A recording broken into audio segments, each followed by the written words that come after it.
ओम नमः शिवाय।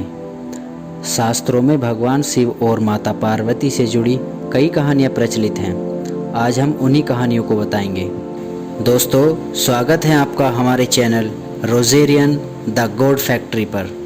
चलिए कहानी में आगे बढ़ते हैं। इस समय सावन का पवित्र महीना चल रहा है। सावन का महीना भगवान शिव और माता पार्वती को बहुत ही प्रिय होता है। ऐसी मान्यता है कि सावन के महीने में ही माँ पार्वती ने भगवान शिव को पति के रूप में पाने के लिए कठोर तप किया था। तब शिवजी ने प्रसन्न होकर माँ पार्वती को पत्नी के रूप में स्वीकार किया था। शास्त्रों में भगवान शिव और माता पार्वती से जुड़ी कई कहानियाँ प्रचलित हैं। भगवान शिव के ससुर और माता सती के पिता दक्ष भगवान शिव को कभी पसंद नहीं करते थे।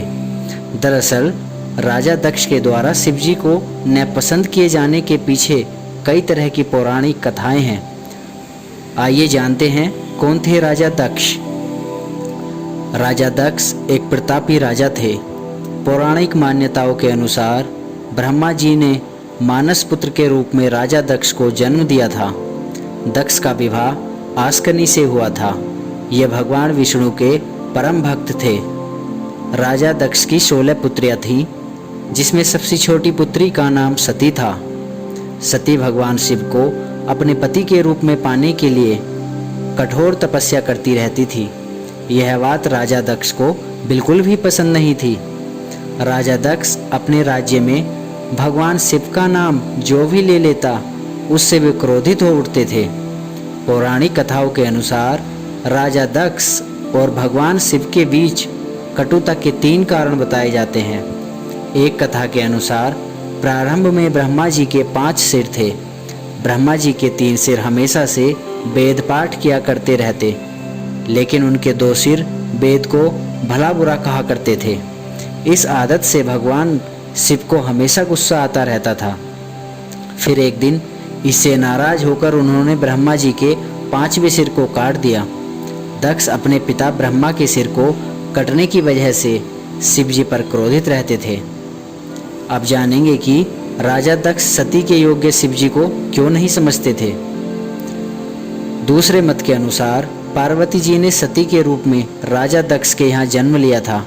सती के रूप में माता पार्वती भगवान शिव से ही विवाह करना चाहती थी, लेकिन सती के पिता राजा दक्ष को लगता था कि भगवान शिव सती के योग्य नहीं हैं।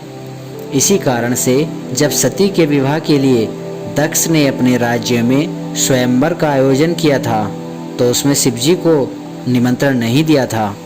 हालांकि सती ने मन ही मन में भगवान शिव को अपना पति मान लिया था और भगवान शिव को प्रसन्न करने के लिए कठोर तप करती रहती थी।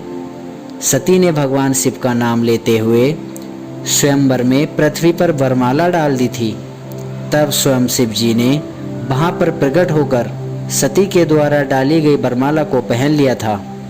इसके बाद शिव जी ने सती को अपनी पत्नी स्वीकार कर वे वहाँ से चले गए। यह बात राजा दक्ष को पसंद नहीं आई कि उनकी इच्छा के विपरीत सती का विवाह शिव के साथ हुआ। प्रचलित कथाओं के अनुसार एक बार यज्ञ का आयोजन किया गया था, जहाँ पर सभी देवी देवता पहुँचे थे। इस यज्ञ में जब राजा दक्ष वहाँ पहुँचे तो सभी से देवी देवताओं और अन्य राजाओं ने खड़े होकर राजा दक्ष का स्वागत किया, लेकिन शिवजी ब्रह्मा जी के साथ बैठे रहे। तब इसको देखते हुए राजा दक्ष ने इसे अपना अपमान समझा और शिव के प्रति कई तरह के अपमानजनक शब्दों का इस्तेमाल किया।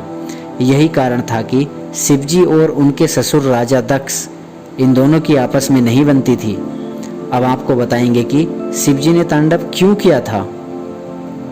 एक बार राजा दक्ष ने अपने राजमहल में एक भव्य यज्ञ का आयोजन किया, जिसमें उन्होंने सभी को निमंत्रण दिया, लेकिन शिवजी और माँ सती को इस यज्ञ में नहीं बुलाया।